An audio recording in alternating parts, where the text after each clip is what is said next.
What's up, everybody? Welcome to another great episode of Rugby Swag Show, the show where we talk about the things that can be impacted, founded, created, and basically the opportunities via rugby that we look to have to grow this game. This doesn't flow as well as I did the first time. I'm going to figure out what exactly it is I'm going to say with this, but get the point. We're here to be able to develop rugby and be able to develop it from more than just a sport to an ecosystem and a way of life, and talk about the things that impact it in all its ways. I think that was a lot better.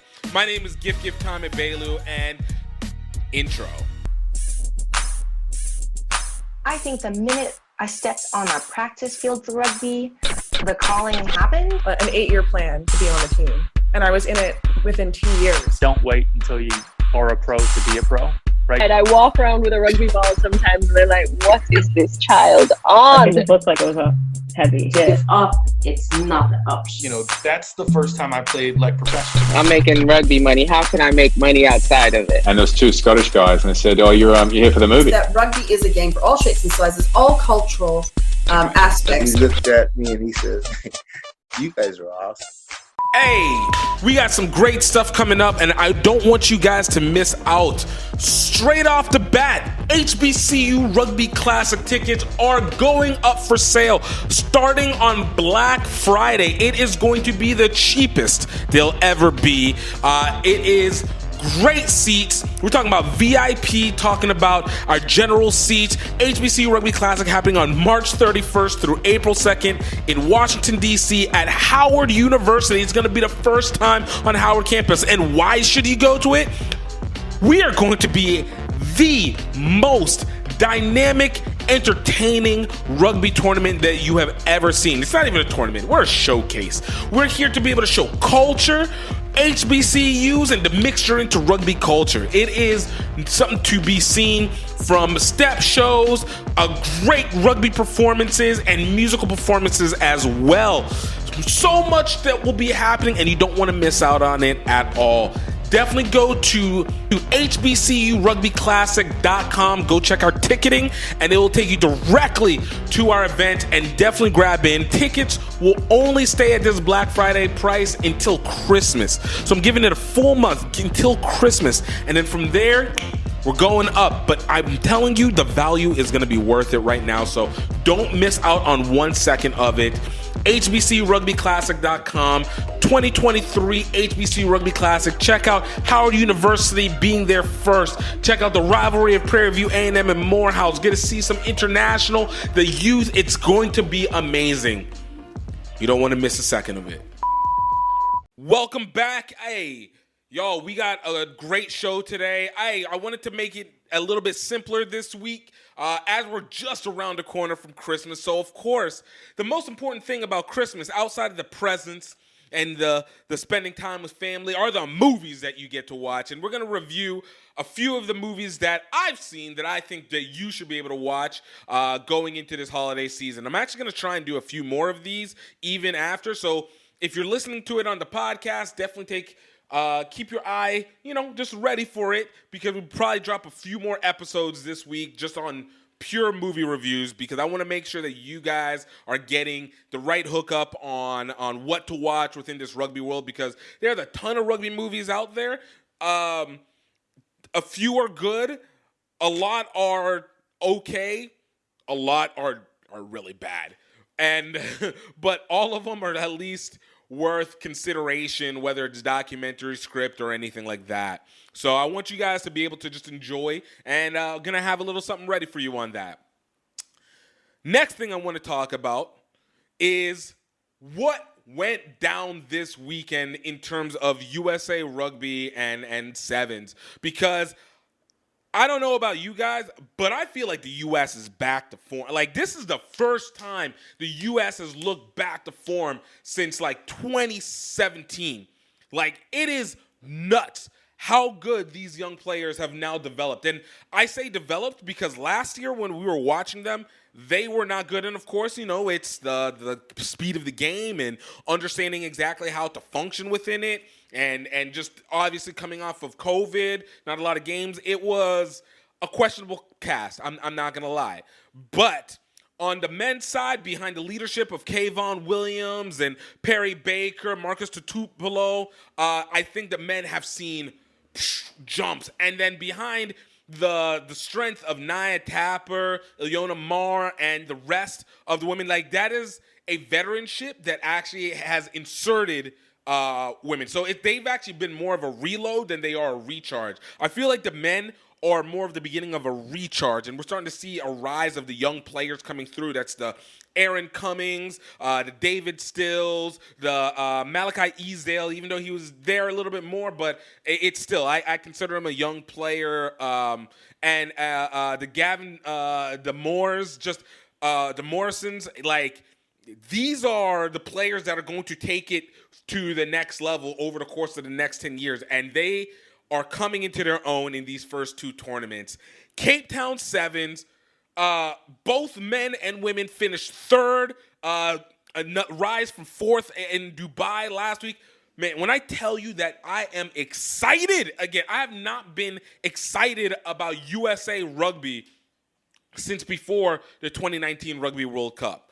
Like, it is exciting to actually see us play like a U.S. team. And I said this last week. The biggest thing that we can do as a U.S. team is to be the most physical team on the field. Like, it may not always be the fastest, but we do have some of the fastest. We might not be the most technically skilled, but we have the skills. But we definitely are not going to be out physicaled on the field. And I think this was the perfect example for both the men and the women. It was just so legit to be able to watch and be like, oh my gosh, like, we can do this. Now, mind you, we still got 2 years, well, a year and a half until the Olympics. And honestly, everything between now and then is where it's going to matter. Like, this Rugby Sevens tops off at the Olympics.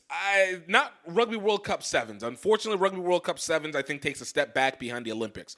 Everything tops off for the Olympics. So we're setting up 2024 Paris. These players are getting ready for that because that's where the launching pad for what happens over the course of the next 4 years, which for 2028 Olympics, and then subsequently what we see in the rotation going into the 15 side. And I will make the assumption that some of these players for the men and the women are definitely going to be playing on the 15th side for the next Rugby World Cup relegation, and then, of course, for whenever it's here in the U.S. In 31 and 33. So I love the physicality that I am seeing out of it. I got to say, the standout performances, one, again, Nia absolutely. I feel like whenever they gave Nia Tapper the captainship, and just generating all that she's been doing over the course of the last, I want to say, year and a half strongly in terms of her business acumen and trying to be more promotive. She's been able to develop herself into more of a leader. And this Dubai and Cape Town stretch has been deal breaker. I feel like she's looking her fastest, feel like she's looking her strongest, and having the most intention. Like, that 2020 Olympics was sad to watch. I'm not going to lie, for everybody. But it was sad to watch because it didn't feel like we had, like, any oomph in the game. It felt like we had all the hype and none of the urgency. And now it feels like we have none of the hype, but all the urgency. And honestly, this is where I want us to be.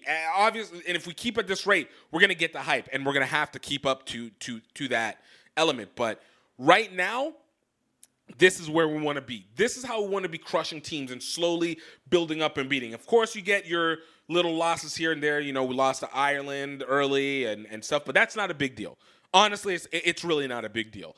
Like, this is what you build up to. The key is how do you finish overall, and I feel like the women's side did it. Big shout out to the breakouts that now finally starting to see the full talent of Jasmine Gray. And I know people can be like, well, no, she's always been talented. You know, she had to earn into it. She's starting to get it now. She's starting to utilize her edge and being able to actually make the plays as a international athlete. And it is great to watch her development. And then, of course, the other breakout star, Samantha Sullivan, who just absolutely is a monster. And for some reason, did she go to Army? Did Samantha Sullivan play for Army? Because I feel like I've seen her before. Yeah, she did. She did. I have seen her. I remember watching her play. I got the videos of watching her play against Stars Rugby, and she is pulling off exactly the same thing she did for Army here with USA 7, and none of it is shocking to me. Like, she is a breakout star as well. Like, I am so excited because with the women's side, they have a different situation than the men, because the women's side, they're still a young team in general, like maybe mid to late 20s on average. I think Naya's 26, 27, Ilyona's 26, 27. Nani is, late 20s, early 30s. It's a young, bloody team still, but it's an experienced team. It's an experienced team. And yeah, even Christy Kirsch, young Kristen Thomas, young, like, Chetta Emba, like, it's a young team, but it's an experienced team. And to be able to see them now just, like, continuing to add the pieces. I know Jasmine Gray had been there since for the last 2.5 years. But seeing the young pieces starting to build up, and then now Sammy Sullivan, showing out in this rugby, in this Capetown Sevens, really adds a lot of firepower, because it's strength and firepower. I think I remember one time Pat Clifton was talking about how we describe our players for the women's side, and it was like we have a whole bunch of running back and tailbacks, and the other teams are working with wide receivers. But in this situation, I think there's been a lot of great adjustment by Emily Bidwell, who I don't know whether it's the article. I mean, I'm not going to say the Goff article, because that would be disingenuous to assume that she started turning up literally after the article. But, I mean, they turned up this summer and after the Rugby World Cup 7, which was also like, kind of. Oh, no, they ended in 4th. So, no, it was still good. Like, but I feel like this felt dominant. This feels dominant. And, shout out to them and their coaching, because they really, really have added the edge. Again, Jasmine and Sammy Sullivan out there, and of course, Kristen Thomas is consistent as ever. And I think we got a full squad that can be done if we can work this rotation. I think the big key is going to be stepping away from injuries. So from the women's side, it was so good to see the recharge and reload of Glock USA doing its thing. Yes, that's good. We're gonna start calling. That's what the group is now called, Glock USA, because we gunning down the competition. I don't care how insensitive that sounds. That's what we're gonna say. Glock USA is the women's side, and then from the men's side, this one has been a recharge. I think we lose people like Danny Barrett, who was the pounder. Carlin Isles has been out for I don't know how long now. I can't remember the last time I've seen him play for the USA men's side. I don't know if from injuries or some retirement or taking a step back or whatever it is, but he hasn't been there. But the biggest thing from the men's side has been what I feel like is the revitalization of Perry Baker. Perry Baker, 36 years old, he told us, hey, after the Rugby World Cup 7, I'm going to take a step back. I am retiring from international play. But that retirement ain't ever come yet. I don't know if Kayvon Williams and Mike Friday had to sit down with Perry and were like, hey, look, man, we got these young guys coming in, and they really look up to you. And, we really needed to stay. Or maybe it was the fact that this man got to go play PR7s, and it was almost like, not necessarily, it wasn't an all-star situation, but almost like LeBron whenever he got to go play for the U.S. Olympic basketball team, and he had all these players, and he was like, oh, shoot. Oh, this is what it is to have all this talent? How do I get a part of it? Let me get some of this talent over here on the Cavies. Let me go to where it is. I feel like Perry, during the PR7s or whatever was discussed after RW7s, like, he saw the talent. He saw the guys, was like, yo, you guys are cool, and you guys got some skills. Like, I still got it. I just, haven't really been feeling it after a 9th place finish at the Olympics. Like, it doesn't feel like we got anything. But maybe maybe it's that time. And for whatever it is, him and Kayvon Williams have led this young team because, Aaron Cummings was there last year, and he didn't look that great initially. But this man has come into his own. His speed that he took from the club side has seemed to manage itself. And shout out to Roots for being able to put in, like, 2 people into it. Like, you're talking about a program that is not only just a culture program, but also is now feeding into the international side. That's something to take into consideration. Like, you want to try and possibly go international, you want to be able to have a community, go play for Roots. Hey, look, man, these are my people. I'm going to shout out to them. Check them out. I think they're episode 1, actually. Episode 1. So, Kyle and Tiana Granby, and there's other ones. But, this is really relieving to see. I wrote on Twitter, if you guys want to check it out, you can check out either at GiftTime Rugby or at GiftABailu on Twitter. But this was a breakout moment for David Still. I've heard the name before. I didn't get much chance to research it before this, but he was crushing. I know my friend Caleb was telling me he is a crossover for all the people who are like, oh, we can't keep doing crossovers. We need to keep working on other, which we do need to work on other stuff, but we can't ignore crossover. Shout out Colorado Raptors. But American Raptors. But David Still absolutely manhandling players on the pitch. And that's what we want from the U.S. The dude's like, what, 6'4"? 6'4", 230 pounds, just ramming through people. Like, you go like, yo, I thought we were going to only get that from a Danny Barrett. But no, we got another guy who does it. And look, between him and Schroeder, just absolutely barreling through people. Like, these are the kind of locks that you want for sevens. Like, this is wild. It is wild what we are able to do when you actually putting real talent onto the field, and they're developing. And the big key is that they are developing. Gavin DeMorrison, he definitely has been there for the last year and a half. Continued growth.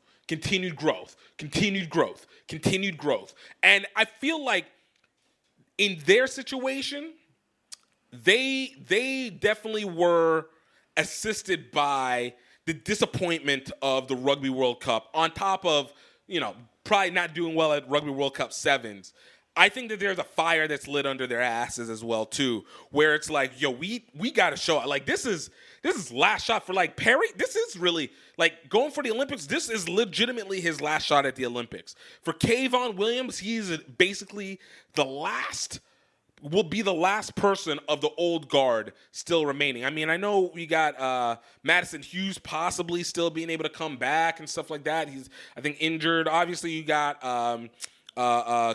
Cody, who, in Colorado and still has it. But Kayvon Williams is the last of the impact guards from the what we consider the beginning of the dominant stage of USA men's sevens.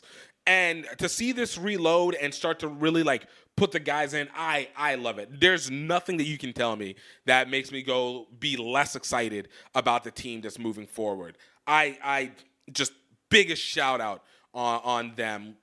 Absolutely killing it. Also, y'all, I want you guys to please do not forget, we need you to please subscribe. Please take the time to like this. If you're listening on podcast, please subscribe to the podcast on whatever streaming service, whether it's Apple Podcasts, whether it's Spotify, whether it's Google Play, whether it's Stitcher, whether it's iHeartMedia. I don't care. As long as you're able to subscribe, keep the follows up. It helps us with being able to put out more episodes and being able to get more quality and develop and build out from there.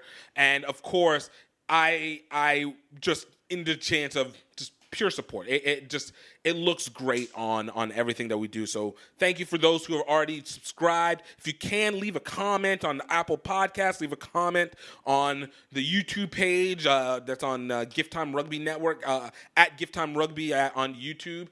And just make some moves. Next up, y'all, We got some great movies, and I said it earlier, I want to make sure that we are creating rounded rugby supporters. So what we do on the field is number one thing. What we do in administratively in rugby is another. What we do in the business elements of rugby is another. But the entertainment secondary market, which is the ones that get heavily publicized, are the ones that we needed actually put into as well. And that's where it comes into the movies, the shows, and everything like that.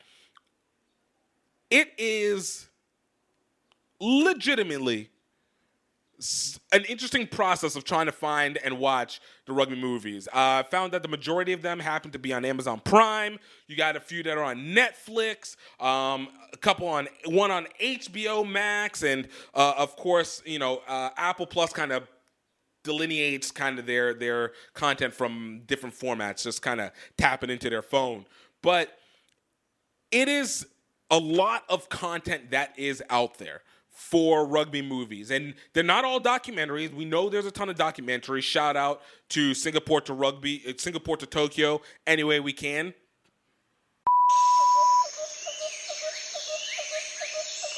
Hey everybody, this is just the Break Train sending out a personal little video diary to all you people out there, where I am going to document me riding most of the way between Singapore and Tokyo for the 2019 Rugby World Cup. I needed help, and it came from Louisiana. We in Singapore, baby! Gift from GiftTime Rugby USA is a extroverted tour de force. But what unites us is a hunger for adventure. Off to KL, Kuala Lumpur. Yeah! Woo! Gift, where are we? We're in Vietnam! Morning, Vietnam! Mount Fuji, baby! Our love of Asian rugby culture. 1, 2, 3, center! Yeah!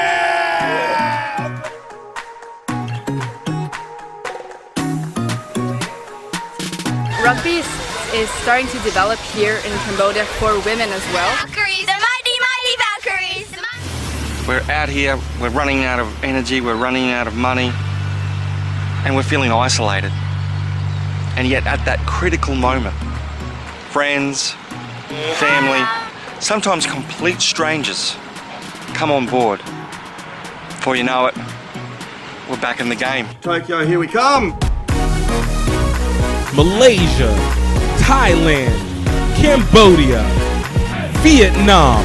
Watch the full adventure at crugby.vhx.tv. That's C like SEE rugby.vhx.tv. But at the same time, I want to make sure that we're also recognizing that there are scripted content that exists that is not maybe just in our regular purview. And I want to give you guys a couple that I personally like that I think that you should watch. And then, as I said, I'm going to continue to try and build up on this list leading into Christmas. So if you are one that gets overtired of podcast subscriptions or podcast episodes, I'm sorry, this is going to be kind of a weird week for you. We're going to try and see how much I can get done within this, but I'm excited. So without further ado, let's meet about the first movie that we got up for you. Grow rugby, grow rugby, grow rugby, grow rugby, grow rugby, grow rugby, grow rugby. This movie is one that touches my soul so much because it's so good. Let me correct that. It is so bad that it's great. It is so entertaining. And this movie is Sigh or Challenge, depending on what language version you want to speak on it. And all I can say is to watch this is to simply let your mind go and just enjoy.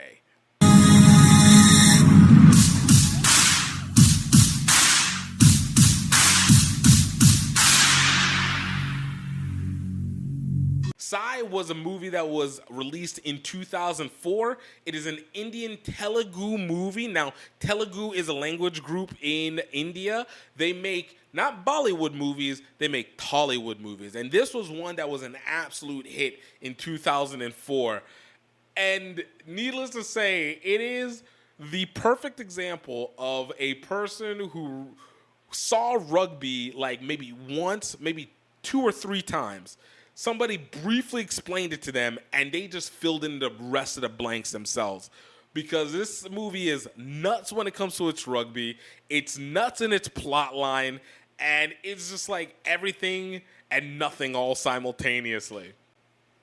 This movie follows the story of Prudiv, played by Nithilan Reddy, and Shashank, played by the actor of the same name, Shashank. They're 2 students who are rivals of each other, and they're leaders of their respective class groups. Prudiv is the leader of the science students, science and biology and math students, and Shashank is the leader of the art and business students. Oh my God, this movie is wild. And the 2 sides are absolute rivals of each other at their school. So whenever they get into any kind of conflict on the school grounds, this is like, it's like West Side Story, but instead of it being, a gang fight, it's a rugby match. I freaking love it. Absolutely love it. And this is where it gets so wild, because clearly the writer and the director for this movie did not know anything about rugby outside of what they had seen and interpreted for themselves. So basically the rugby that's played here is they do have to get to one side or the other. They do have the ball, but it's almost like it's just tackle fest. It's not a real strategy. It's we pass and then everybody on the team tackles. I think they have like 20 people on the field at one point, 20 people per side on the field. Whenever they score, they even explain it where they're like 2 points if you score on the right side, 2 points if you score on the left side. If you get it through the post, it's 1 point for the extra, and then you start it all over again. And they got the kick and everything like that. And it's so funny because even the scrumming is just chaos. It's just chaos. But I'm not going to lie, I loved every moment of it, all right? I loved every moment of it. But the significance of this story is that these 2 students are obviously, like I said, the leader of their respective groups, and a gangster by the name of Bhikshu Yadav, played by Pradeep Rawat, comes to the school to try and buy the land of the school from under the owners themselves. And Prudiv and Shashank come together to stop this man from doing it. Again, generic plot line, but this isn't about the plot line. It's not. It is about how they fill in the spaces through the plot line and how they are characterized. One of the other things that are absolute favorite for me is that that the writer for this movie was a science geek or an art geek. The key term is geek, and I use that in the most loving way, but they were geeks because this is the most geek cool guy fantasy ever. Prudiv, who is the science leader, is like portrayed as this motorcycle riding freaking Top Gun, aviator glasses, smooth talking, gets all the girls, can do the dances, gets it all down, and just is like the coolest guy. And then you got the art guys who are like, they're all right. They're all right. They're not the worst. They're all right. They're athletic, but they're not like athletic. They're kind of just like, they play hard rugby. Like the petty is strong amongst this group. And it's just this back and forth for the majority of the movie. And of course, a girl gets involved, and now you get your your Troy story almost. It's the who's got Helen of Troy kind of push back. Who's gonna take this and take that from that? Like, this movie involves everything. It involves a little bit of Bollywood style choreography and dance. It involves some good IP stealing with the Chicago Bulls sign. I mean, this movie comes down to a showdown between the Gangster and Prudiv and Shawshank's rugby teams. Like, I want more movies that are doing this. Break rugby the showdown, all right? Make that be what solves problems, how you deal with your stuff. Nobody fights in the streets. Ain't nobody just battling against each other. It's just pure rugby matching up against each other and just getting dirty. Just getting dirty out there. I love it. It is so hilarious, but it is so bad because the plot is all over the place. It is absolutely all over the place. Look, if you watch this movie with the intent of being able to have a clear, concise story and good character development and, great writing, this ain't the movie for you. But if you want a movie where you can literally just shut your brain off, just watch the entertainment. You got to read subtitles, but it's okay. Just enjoy the moment. This is absolutely the movie. And it's just rugby. It's rugby and dancing, and it's not quite a musical, but if you've seen a Bollywood movie, this is what it does. Like, I 100% recommend that you watch this. I think everybody should watch this out at least once. And you can actually find it on YouTube. You just got to look up Sye, S-Y-E, and you will absolutely be able to find it. The only big kicker of this, and it can throw you off at first glance, is that this movie is 2.5 hours long. And there's a point in the middle of it where it actually feels like it moved from one movie to another movie and then went back to the original movie. But at the same time, this is a movie that starts off with a guy getting impaled by a bullhorn. So take it for what it is. Like, it's long, but you're going to be entertained enough where you're just like, I can keep pushing through this. This is so stupid, it's hilarious. I can keep pushing through this. So I recommend it. Like I said, as a true movie, this is probably easily like a 4 out of 10. But for straight entertainment, absolute just enjoyment, 8.5 out of 10 in my opinion. Yes, I give it that high grade because I love it so much. I've watched this movie like 4 times, and it never stops entertaining me. So definitely check it out for your Christmas time. Yo, Black Friday is coming up. The holidays are coming up, and this is the perfect time to be able to get your family, your loved ones, your friends, your rugby stuff. Not just another rugby team, because they might not even care about that team. Maybe not everybody's here rocking for the All Blacks or rocking for Ireland or just has a USA Rugby jersey that they want to drop on. But you definitely can never go wrong with a casual rugby wear. Check it out at rugbyoutletmall.com. Get the stuff that represents to the things that they already know, like our Rugby Life shirt representing the YouTube culture. Of course, get our Rugby PayPal shirt that is just a beautiful blue that goes along with it.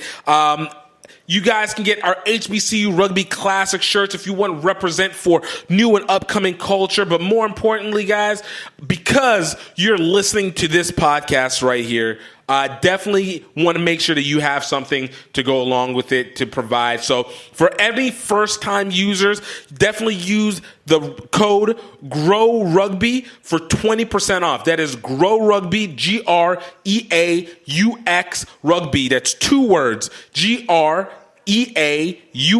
Rugby, and you guys will get 20% off of any Icano Rugby shirts, any HBCU Rugby shirts, and just be able to fully embrace the merch. It's wintertime. Suit up.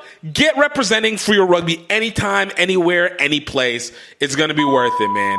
So, next movie to be able to watch. This one, I think, has the most, if you want to say, credibility behind it. Has the most praise behind it. And I think it's the most popular, but even still, if you hadn't had a chance to watch it, this is almost the go-to movie for any rugby person to recommend, and it is Invictus. Invictus is a movie that was released in 2009. It was directed by Clint Eastwood, and it follows the story of Francois Pignard, played by Matt Damon, and Nelson Mandela, played by Morgan Freeman, of course. And it follows the story of a post-apartheid South Africa leading into the 1995 Rugby World Cup, where South Africa, the Springboks, were not expected to win this, and there was so much political and racial turmoil going on in South Africa, particularly after the African Freedom Union, the AFU, had taken over in the government, where Nelson Mandela was elected as president overwhelmingly in one of the first fully democratic elections in South Africa.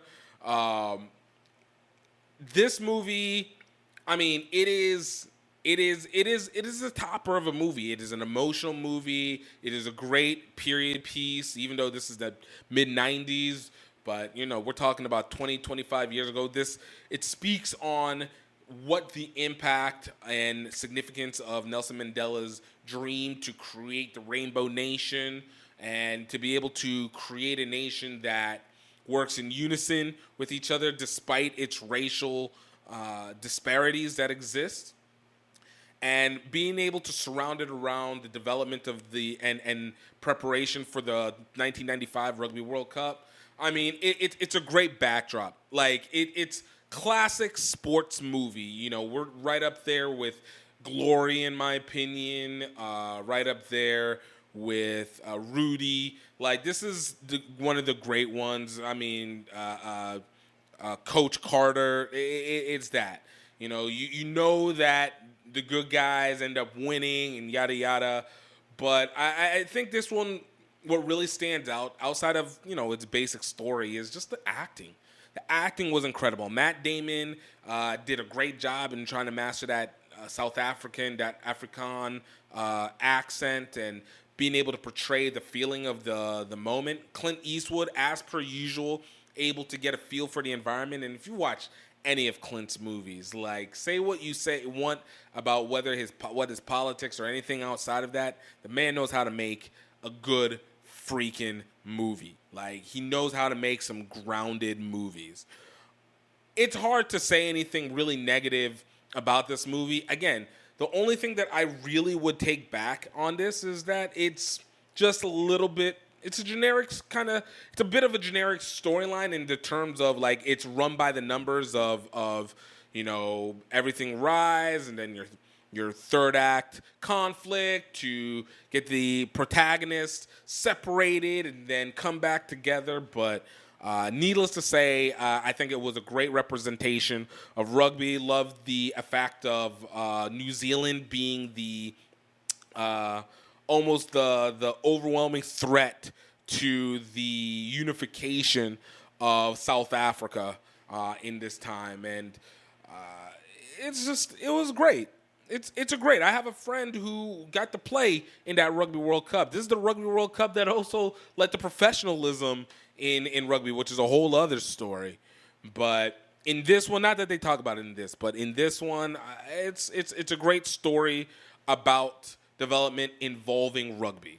And there's not really much to go on it that if you haven't heard of it, ask any rugby person, they'll rave on it. And for me, it is an absolute must-watch. I think it is clearly a rugby cinematic classic, if you may. And there's not very many of those. I would say there's maybe like 3 that you can put up there. And we'll talk about those other 2 another time. But definitely a strong 8.5 out of 10 for me with this movie. I truly love it. Great casting, great representation. You know, it is a little bit of a kumbaya at the end, because the reality of the situation is that's not really where it ended, and you know, situations still exist to this day. But for what it's worth, it's a moment that everybody was able to come together, and it's great to be able to see that portrayed on film and portrayed against rugby. Again, fulfilling the community and the camaraderie component that we all preach and love so much. So definitely check it out. You can find it on HBO Max. And in some places, you can get it on Amazon Prime as well. But HBO Max, I believe, is the primary place where it's at now. So check it out. This movie was interesting to me because I think I would consider this maybe the first black rugby movie made, that was focused on the community, focused on the culture, to say the least. And that is the Nomads. This one was an interesting one for me. So, if you guys didn't know, the Nomads were actually released in 2019 at a film fest in Philadelphia, but it actually got wide distribution in 2020 on TV, on Bounce TV. It was directed by Brandon Eric Kamen, written by Tara Miel. This is an independent movie, basically, that they raised money and really had worked on this movie for the better part of half a decade, I believe. And it's interesting to see because it was an effort to create a Hollywood movie about a story that's actually real.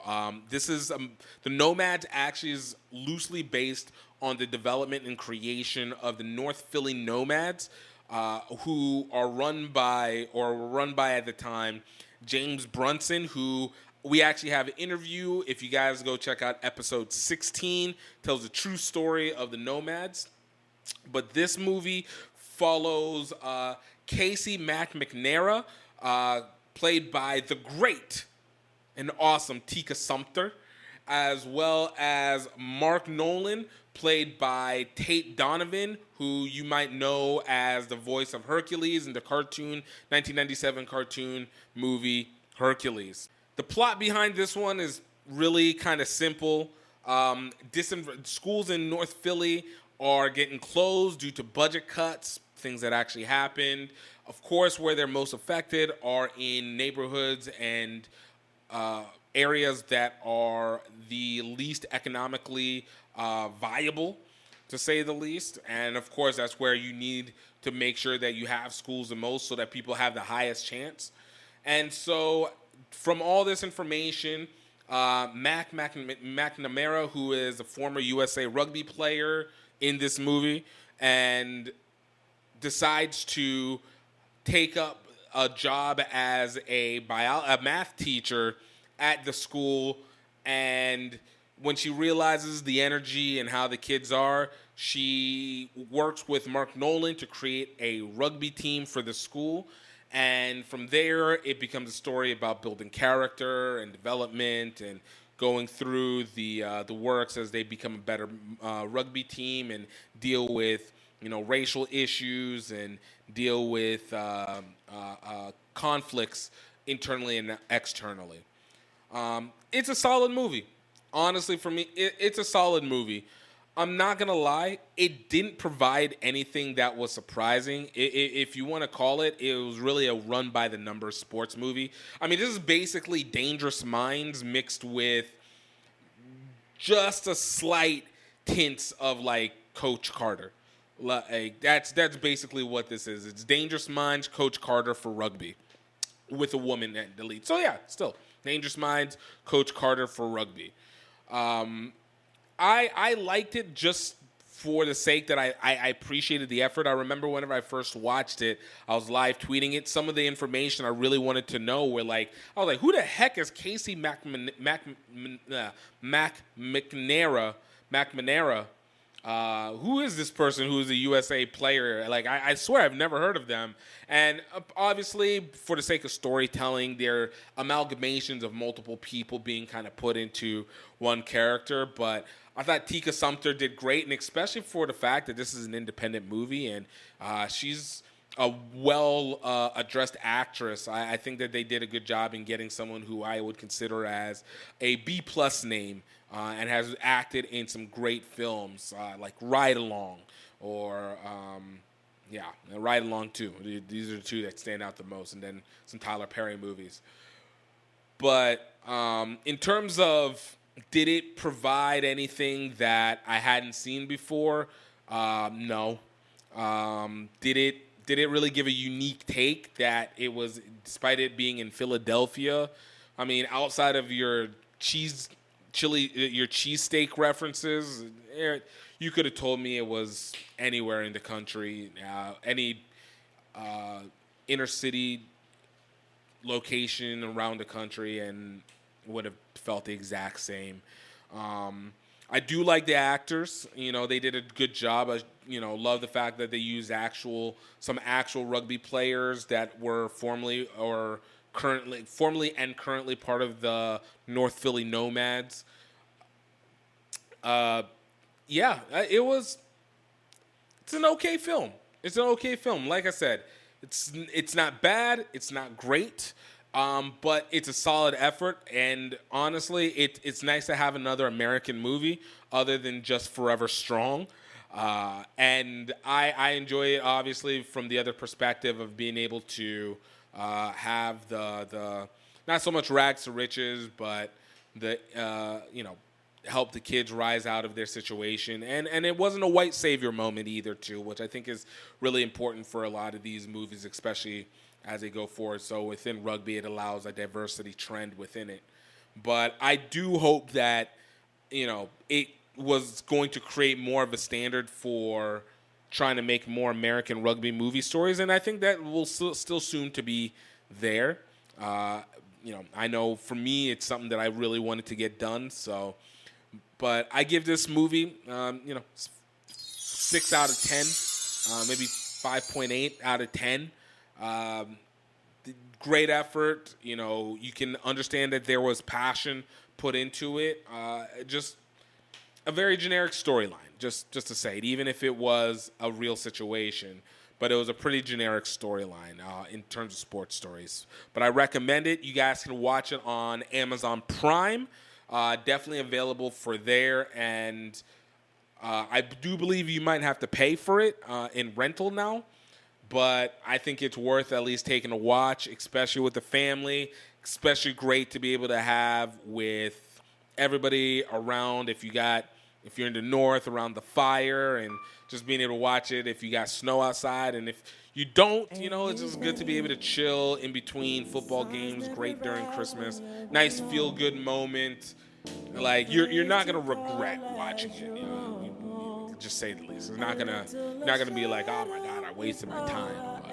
But it's not gonna take you over the top. So definitely check it out and let me know what you guys think. Y'all, I hope you guys enjoyed that. I hope you guys were able to get a little something from it.